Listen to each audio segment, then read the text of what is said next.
Bismillah, alhamdulillah, salatu wassalam ala rasulillah.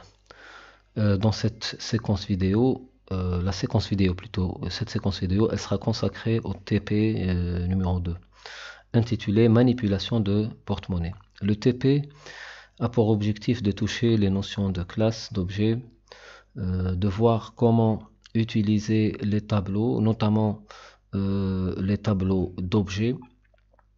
Et aussi, on va essayer de voir le principe d'encapsulation. Le lien de l'énoncé du TP vous sera partagé dans la description de la vidéo. Commençons par essayer d'expliquer le TP, c'est-à-dire ce qui nous a été demandé. Donc, en fait, il s'agit le porte-monnaie qu'on va le porte-monnaie qu'on va utiliser, en fait, il s'agit d'un porte-monnaie constitué de 7 pièces. C'est les 7 pièces utilisées en Algérie. Les pièces de 1 dinar, de 5, de 10, de 20, de 50 et de 100 et de 200 dinars. Les fonctionnalités les fonctionnalités qu'on doit réaliser dans le TP sont les suivantes. Donc, le porte-monnaie, la classe porte-monnaie doit fournir un constructeur vide, donc un porte-monnaie qui est vide, un porte-monnaie qui est initialisé, qui initialise chaque pièce, chacune des 7 pièces qu'on va utiliser dans le porte-monnaie par un paramètre, qui est ici par exemple la pièce de 1 dinar. On va initialiser le nombre de pièces par MBR1. La pièce de 5 dinars, on va initialiser le nombre de paramètres de pièces par MBR5, et ainsi de suite. On nous a aussi demandé, la classe doit fournir aussi le montant du porte-monnaie. Donc, il retourne un entier et la méthode montant doit permettre de calculer le montant en dinars du porte-monnaie. Deux méthodes ajoutées doivent être réalisées.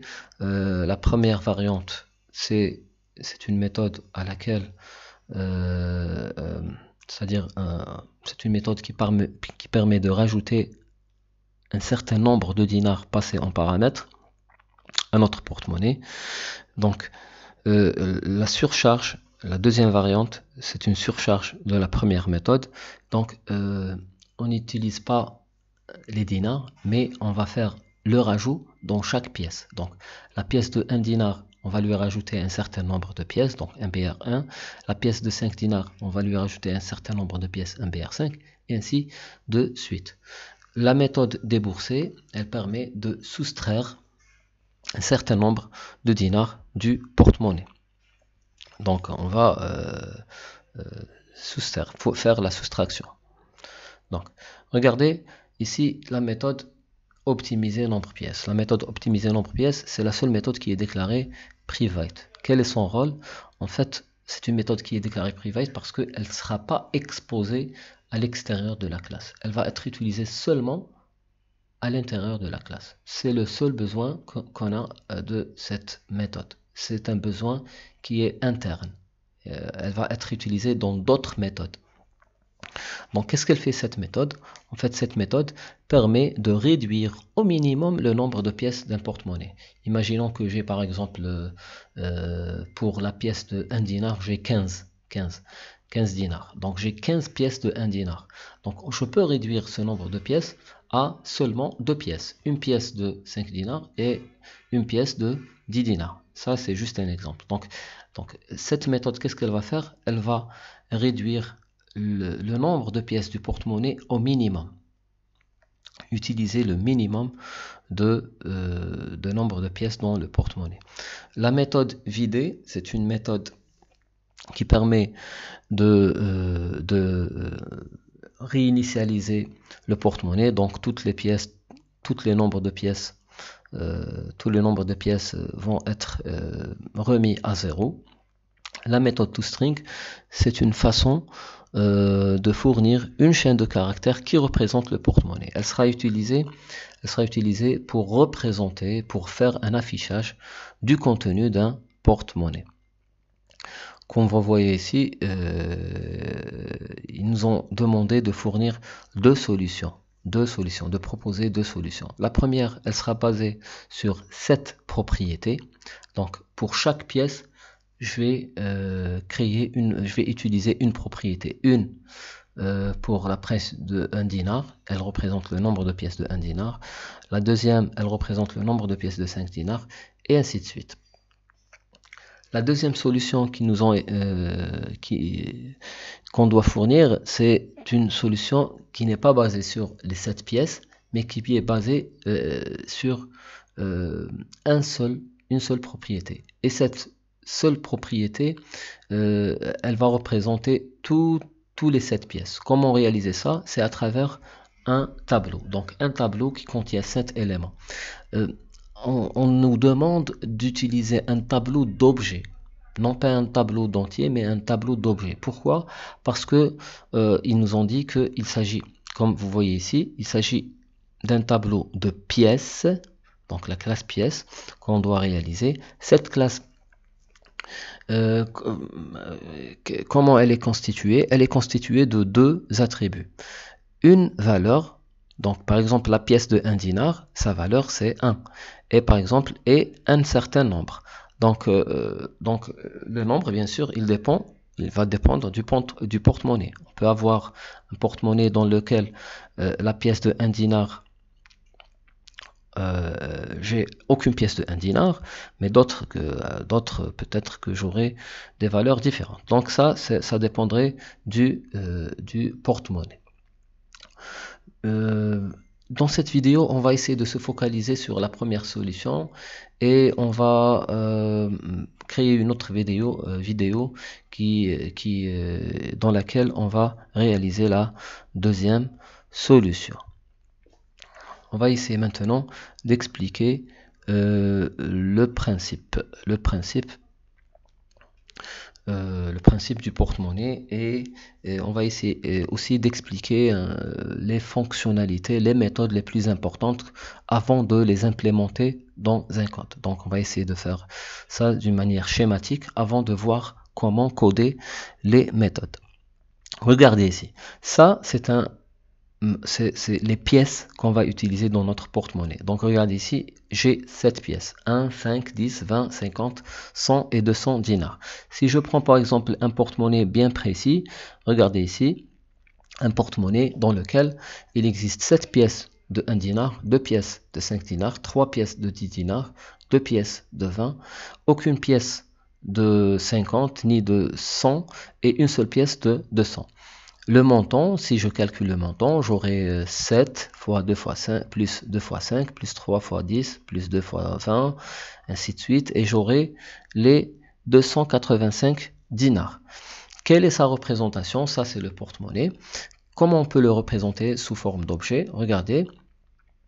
Ici, je vais utiliser un objet référencé par une référence PM, un objet de type porte-monnaie. Regardez ici, j'aurai les 7 propriétés. Un BR1, un BR5, un BR10. Chaque propriété, elle va contenir le nombre de pièces, de la pièce correspondante. Par exemple, un BR1, c'est le nombre de pièces de la pièce de 1 dinar. Et ainsi de suite. Ça, c'est pour la description des propriétés. La méthode montant. La méthode montant donne le montant en dinars du porte-monnaie. Regardez, si j'applique ça sur mon exemple de PM, l'objet PM, qu'est-ce que je dois faire? Je dois réaliser la somme des produits de quoi? De le nombre de pièces par la valeur de la pièce. Regardez ici, j'ai 7 pièces, la valeur de 1 dinar c'est 1, plus 2 pièces de quoi? De 5 dinars. Donc la valeur de la pièce de 5 dinars c'est 5. Plus 3 fois 10, plus 2 fois 20, plus 0 fois 50, plus 0 fois 100, plus 1 fois 200. Et j'aurai les 287 dinars. Donc ça, c'est la méthode montant. Donc regardez ici, P1.montant. Donc regardez, j'ai pas de paramètres dans montant. Donc en fait, sur quoi je vais travailler? Je vais travailler sur les propriétés directement. Les propriétés d'où ils vont, d'où je vais ramener ces valeurs, c'est de l'objet en cours. Donc c'est l'objet qui va appeler la méthode.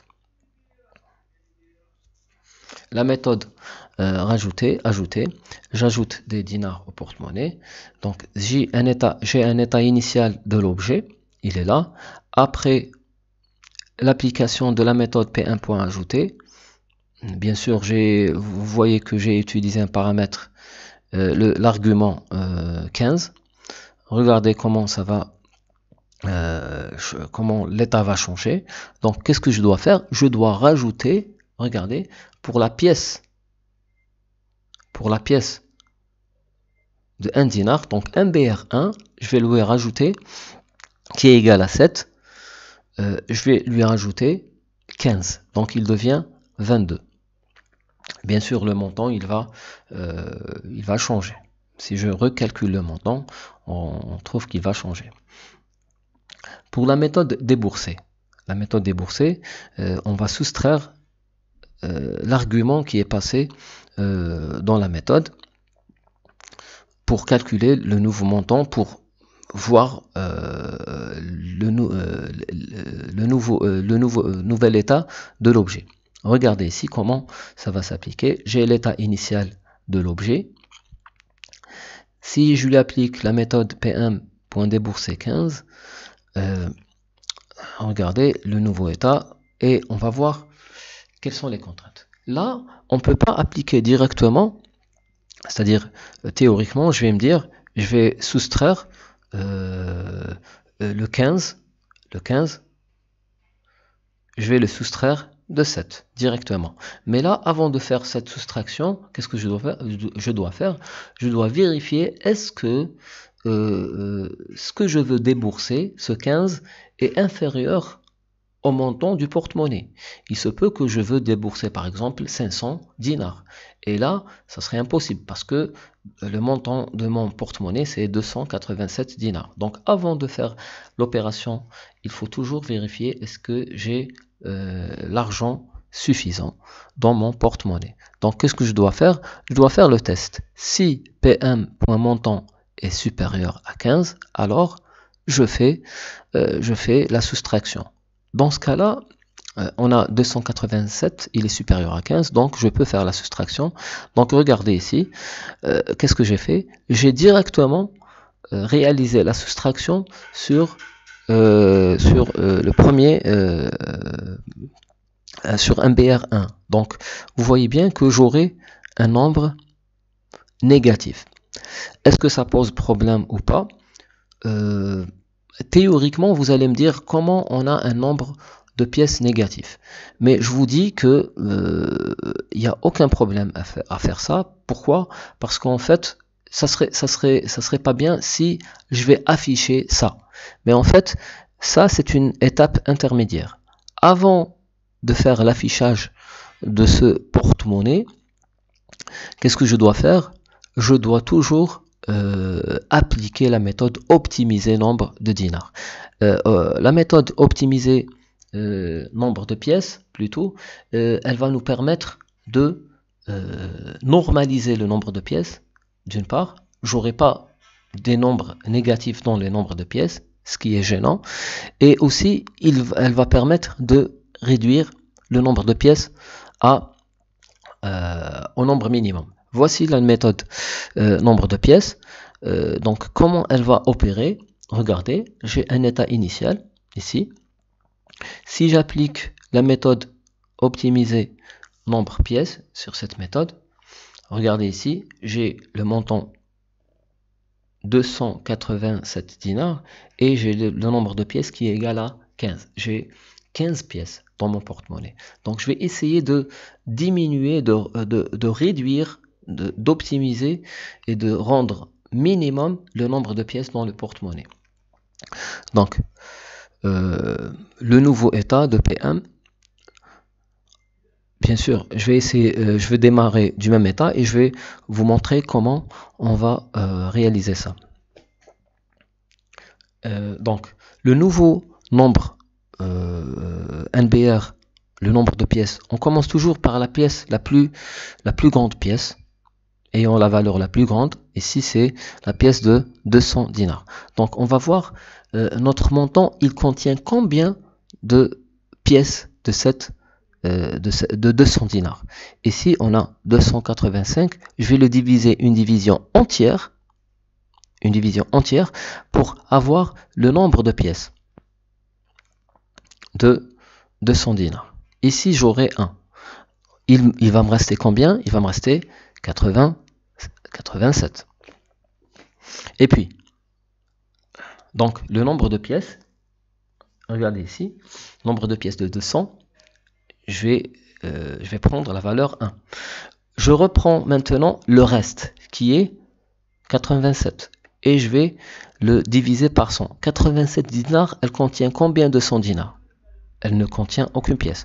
Donc, ici, je vais avoir 0 pièce de 100 dinars. Et il me reste toujours les 87. Maintenant, les 87, elle contient combien de pièces de 50 dinars? Elle contient une. Il va me rester combien? Il va me rester 37. Donc, maintenant, regardez comment j'ai transformé le nombre de pièces qui était à 0, il devient 1 ici. Nombre de pièces de 50. Nombre de pièces de 50. Et je continue. De la même manière, je vais voir combien j'ai de pièces de 20 dinars. Je divise une division entière 37 par 20. Et j'aurai 1. Donc j'écrase. J'écrase NBR 20 égale à 2.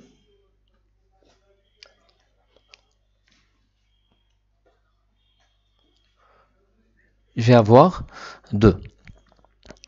De la même manière, je vais faire ça pour les 10 dinars. Il me reste 10. Pour les 5 dinars, je vais avoir une seule pièce et il me reste 2. Et pour les 1 dinar, je vais avoir ce qui reste, donc c'est directement 2. Très bien. Maintenant, je passe au code. Voyons la première version de la classe. Je commence par les attributs. Je les déclare tous private. Donc j'ai les 7 attributs qui représentent le nombre de pièces, de chaque pièce de mon porte-monnaie. Regardez ici. Pour le constructeur porte-monnaie, le constructeur, celui qui initialise le porte-monnaie à vide, je remarque que je l'ai laissé vide. Pourquoi? Parce que en fait, le porte-monnaie, si j'utilise aucune instruction, cela veut dire quoi? Cela veut dire que je vais laisser les valeurs par défaut. Et en fait, les valeurs par défaut me conviennent. Les valeurs par défaut des propriétés de type entier sont des valeurs qui sont égales à 0. Donc, un BR1, il va être égal à 0. Un BR5, il va être égal à 0. Et c'est le cas de toutes les propriétés. Et ça me convient. C'est exactement ce que je veux faire dans le porte-monnaie vide, dans le constructeur du porte-monnaie vide. Maintenant, pour le porte-monnaie, le constructeur du porte-monnaie qui est là, j'initialise chaque propriété par le paramètre qui est passé. Il y a 7 paramètres. Chaque paramètre est dédié à une pièce. Donc regardez ici, on a utilisé les mêmes noms des propriétés. Donc pour cette raison, je dois utiliser le le mot-clé this. Le mot-clé this devant les propriétés. Pourquoi? Pour lever l'ambiguïté entre la propriété et le paramètre. Donc, je pense que c'est assez simple. Pour le montant, c'est simple. Donc, je multiplie la valeur de chaque pièce par le nombre de pièces dans le porte-monnaie. Et je fais la somme. Donc, 200 fois NBR 200, 100 fois NBR 100, 50 fois nombre 50, 200 fois NBR 20, 10 fois NBR 10 et 5 fois NBR 5 et je leur ajoute NBR 1.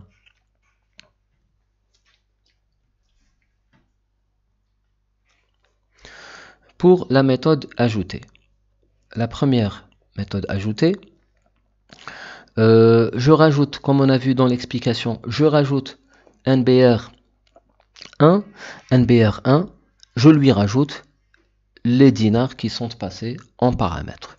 Donc l'utilisation de this ici, est-ce qu'elle est obligatoire ou pas? Non, elle n'est pas obligatoire. D'ailleurs, je peux l'enlever comme ça, il n'y a aucun problème. Juste après le rajout, qu'est-ce que je vais faire? Je vais appliquer la méthode optimiser nombre pièces. Bien sûr, je ne l'ai pas encore déclaré, mais vous savez qu'est-ce qu'elle a comme effet. Donc, l'effet de optimiser NBR pièces, c'est de réduire au minimum le nombre de pièces. Après avoir rajouté tout au niveau de la pièce de 1 dinar, je peux ensuite optimiser et réduire le nombre de pièces au minimum. Je pose la même question. Est-ce que l'utilisation de this ici à ce niveau, elle est nécessaire ou pas? En fait, ici, elle n'est pas nécessaire. Mais, c'est-à-dire, en fait, je préfère de la remettre. Pourquoi? C'est juste pour que ça soit clair. Pour que ça soit clair pour vous. Parce que ici, il s'agit d'une méthode d'instance. Et les méthodes d'instance, comme on a expliqué dans le cours, elles doivent être utilisées toujours sur un objet. Donc, si je vous enlève ça, peut-être vous allez croire que la règle n'a pas été respectée. Mais en fait, elle est très bien respectée et en fait, il s'agit de l'objet courant. L'objet courant, c'est quoi en fait? L'objet courant ici, c'est l'objet qui va appeler la méthode ajoutée. Par exemple, si j'applique P1.ajouter 5, dans ce cas-là, je vais appliquer la méthode optimiser sur qui et sur quel objet? Sur la méthode P1. Cela va dépendre de l'objet courant, l'objet qui est en cours d'exécution dans la méthode. Donc, mettre le this ici ou l'enlever, ça revient au même, mais on peut le remettre juste pour que ça soit clair pour vous.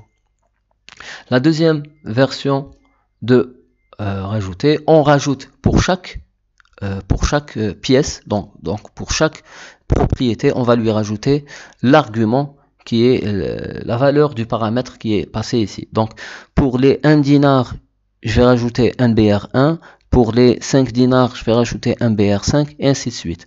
Bien sûr, ici, comme le cas du constructeur, du deuxième constructeur, l'utilisation du this, elle est obligatoire parce que on a utilisé les mêmes noms. On a utilisé les mêmes noms des propriétés. Même chose ici, après avoir terminé tous les rajouts, au niveau de toutes les pièces, qu'est-ce que je vais faire? Je vais appliquer la méthode optimiser NBR pièce. Optimiser NBR pièce, de la même manière, je vais pouvoir l'utiliser avec this ou sans pour la même raison que la variante précédente de la méthode ajoutée. Pour la méthode déboursée, regardez ici, la méthode déboursée. Avant de débourser les dinars qui sont passés en paramètres, je dois vérifier est-ce que le montant du porte-monnaie en cours de l'objet sur lequel je vais débourser de l'argent, est-ce qu'il est supérieur au paramètre? C'est-à-dire, je ne peux pas soustraire 500 dans un porte-monnaie de 200. depuis un porte-monnaie de 200. Très bien. Donc j'ai expliqué tout ça. Donc on soustrait toutes les pièces depuis la propriété MBR1, donc depuis la pièce de 1 dinar, et puis je vais appliquer la méthode optimisée. Bien sûr, la soustraction ici de la ligne 40, elle peut avoir un résultat négatif, mais c'est pas très méchant. Pourquoi? Parce que juste après, on va appliquer la méthode optimisée. Même questionnement, même interrogation, est-ce que l'utilisation du this, elle est obligatoire ici? Elle n'est pas obligatoire, mais montant est une méthode d'instance, donc pour que ce soit clair pour tout le monde, je vais la rajouter ici pour dire que j'applique la méthode d'instance montant sur l'objet courant. Donc celui qui a appelé la méthode déboursée. Si j'applique par exemple P1.déboursé 15, donc ici le this, il va prendre la valeur de P1. Donc P1.montant doit être supérieur à quoi? À 15. Et ainsi de suite. Donc pour MBR1 et this point optimisé, on vient de donner l'explication dans les méthodes ajoutées, donc c'est le même principe, exactement le même principe. On passe à la méthode optimisée. La méthode optimisée, donc pour optimiser le nombre de pièces, on commence toujours par calculer le montant de notre porte-monnaie, donc du porte-monnaie courant. Donc une fois je calcule le montant du porte-monnaie courant, je vais essayer de mettre le maximum dans le nombre, dans la pièce la plus grande. Ce qui me reste, je vais le mettre dans la pièce la plus grande, bien sûr, juste la pièce qui est plus grande, qui est après la plus grande pièce, et ainsi de suite. Donc, d'une manière comme s'il s'agit d'un escalier, de la plus grande échelle jusqu'à la plus basse des échelles. Très bien. Maintenant, regardez bien qu'est-ce que j'ai fait. J'ai calculé le montant et puis j'ai calculé, je commence toujours par la pièce la plus grande. Donc, je calcule le montant, je le mets dans une variable locale qui est reste, et puis reste, il va être utilisé dans toute la méthode. Donc, je divise reste par 200, une division entière, je le mets dans 200, et puis reste va changer de valeur. Qu'est-ce qu'il va? Je vais faire le modulo. Le modulo, c'est le reste, c'est-à-dire reste modulo 200. Donc le reste de division. Et puis même chose pour 100, pour 50, pour 20, pour 10 et pour 5. En fin de compte, une fois toutes ces instructions exécutées, j'aurai pour chaque nombre, pour chaque pièce, le nombre optimal dans le porte-monnaie. Pour la méthode toString, la méthode toString, elle a pour rôle de transformer mon porte-monnaie sous forme de chaîne de caractères. Pour cela, regardez ici. En fait, qu'est-ce que je vais faire? Regardez ce qui est en commentaire. Hein. Si NBR200 il est égal à 0, donc la chaîne de caractères que je l'ai initialisée à 0, à une chaîne vide, je vais lui rien rajouter. C'est quoi l'intérêt de ça? C'est pour dire que si j'ai pour une pièce donnée, j'ai une valeur, un nombre de pièces qui est égal à 0, il ne doit pas apparaître dans la chaîne de caractères. Par exemple, je ne dois pas écrire 0 pièce de 200 dinars. Je ne dois pas l'écrire. Ça, je vais carrément l'enlever. Il n'y a aucune raison à afficher 0 pièce de quelque chose. Donc, par contre, je reviens au test. Donc, si le nombre, si NBR200 égale à 0, donc S reçoit S plus chaîne vide. Le plus ici, c'est la concaténation et non pas l'addition hein, arithmétique. C'est la concaténation entre deux chaînes de caractères. La partie else, donc si ce n'est pas le cas, si le nombre de dinars il est différent de 0, donc il est positif, dans ce cas-là, qu'est-ce que je dois faire? Je vais concaténer, donc S reçoit S plus NBR200. NBR200, c'est un nombre qui va être transformé en une chaîne de caractères, par exemple 2, 3, 4 pièces de 200 dinars. Donc regardez, ce qui est en ce qui est en commentaire ici, je peux écrire un code qui lui est équivalent, et qui va s'écrire sur une seule ligne, en utilisant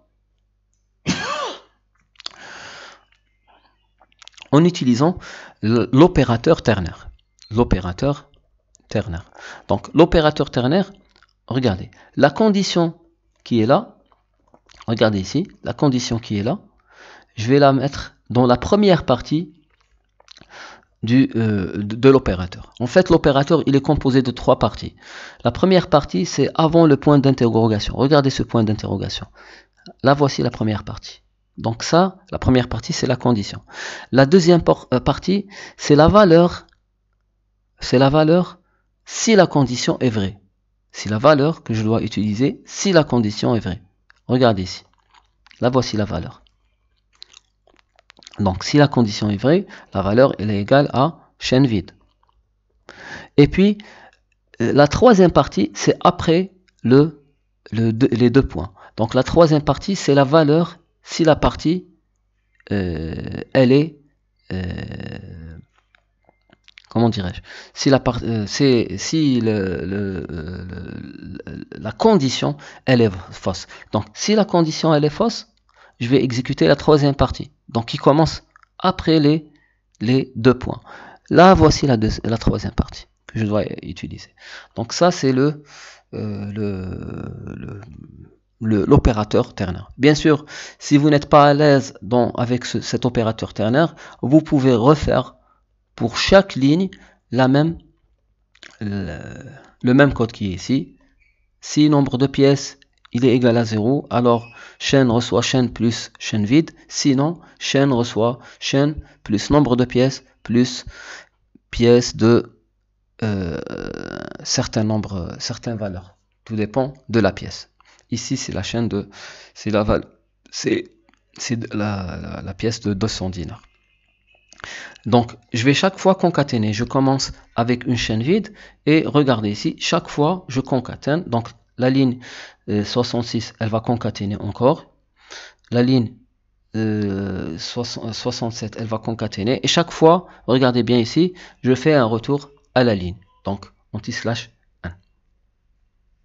Et en fin de compte, je fais un return sur la chaîne S qui a été initialisée au départ avec une chaîne vide. Pour la méthode vider, je pense qu'elle est simple et je vous laisse le soin de la réaliser. Vider, je vide un porte-monnaie, cela veut dire que chaque pièce va être remise à 0. Très bien. Donc ça, c'est mon porte-monnaie.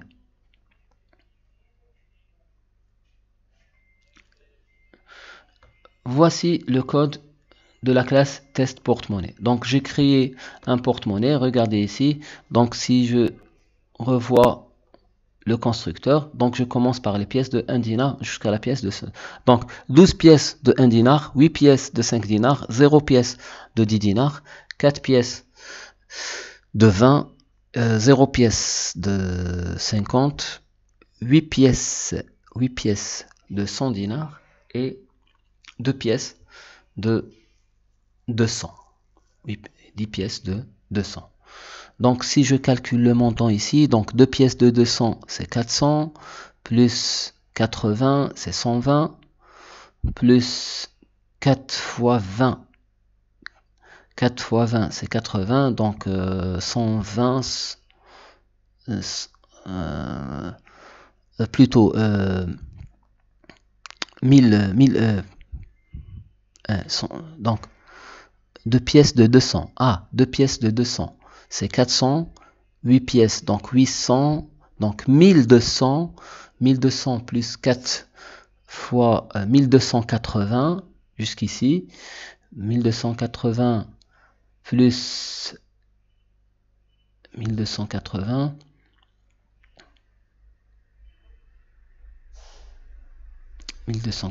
plus 80,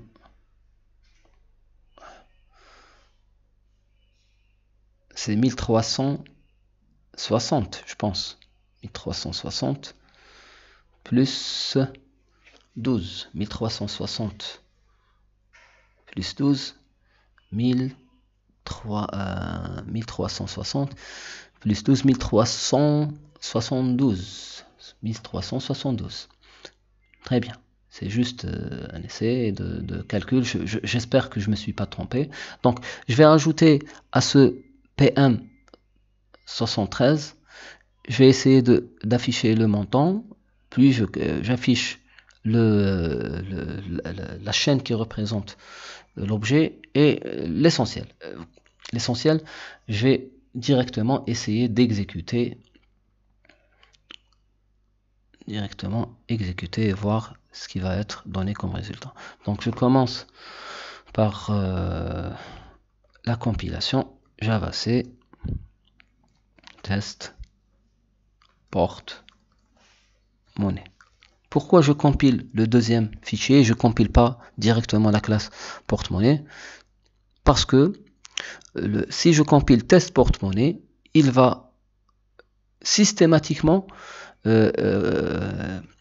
compiler la classe test porte-monnaie et la classe porte-monnaie. Pourquoi? Parce que je fais appel à l'intérieur de test porte-monnaie à la classe porte-monnaie. Donc, il me suffit de faire directement la deuxième classe, de compiler seulement la deuxième classe. Donc, je compile et j'attends. J'espère qu'il n'y aura pas d'erreur. Très bien, il n'y a pas d'erreur. Maintenant,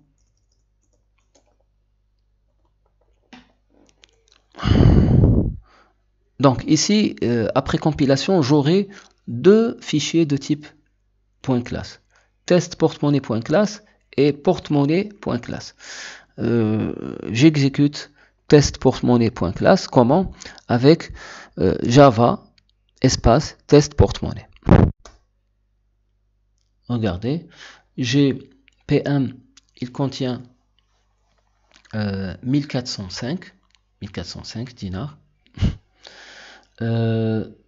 Donc ça, c'est l'affichage du montant. Et puis, l'affichage du porte-monnaie entier. Regardez, 7 pièces de 200 et une pièce de 5. Regardez, on remarque que toutes les pièces qui sont à 0, ils n'ont pas été affichées. Pourquoi? Parce qu'on a utilisé l'opérateur ternaire. On a utilisé le test. Si le nombre de pièces égale à 0, on ne va pas faire la concaténation. Ça, c'est dans la méthode toString. Et puis, on a déboursé de l'argent. On a affiché le deuxième affichage du montant. Et puis, on a affiché